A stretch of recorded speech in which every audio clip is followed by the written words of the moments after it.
বরিশাল শিক্ষা প্রকৌশল অধিদপ্তরের টেন্ডার সংক্রান্ত কাগজপত্র সহ বিভিন্ন নথি বোঝাই দুটি ট্রাক আটকে দিয়েছে স্থানীয় জনতা। তাদের ধারণা নথিগুলো গায়েব করতে অন্যত্র সরিয়ে ফেলা হচ্ছিল।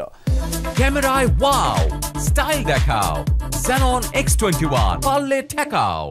রাতে সদরের কাগজুড়া বাজার অতিক্রমকালে ট্রাক দুটি আটকে দেয়া হয়। তবে বরিশাল শিক্ষা প্রকৌশল অধিদপ্তরের নির্বাহী প্রকৌশলী শহীদুল ইসলাম জানান, অফিসের জঞ্জাল কমাতে প্রায় 2 দশক আগের অপ্রয়োজনীয় দাপ্তরিক নথিপত্র পুড়িয়ে ফেলার নির্দেশ দেওয়া হয়। এজন্য ভাড়া করা দুটি ট্রাকে এসব কাগজপত্র এবং আসবাবপত্র সিটি কর্পোরেশনের কাউনিয়ার এলাকায় ময়লার ভাগাড়ে নিয়ে যাওয়া হচ্ছিল।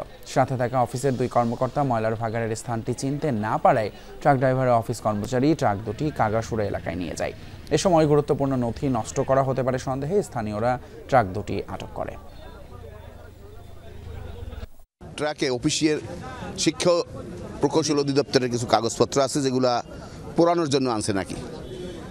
তো এখন তো সারা দেশেই তো একটা কাগজ পোড়ানোর হিড়িক চলছে।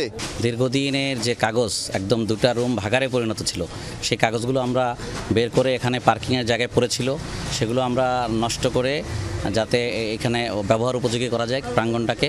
এই জন্য আমরা আমাদের একজন অফিসার তার উপস্থিতিতে আমরা এটি পোড়ানোর জন্য ময়লা খোলা পাঠাই।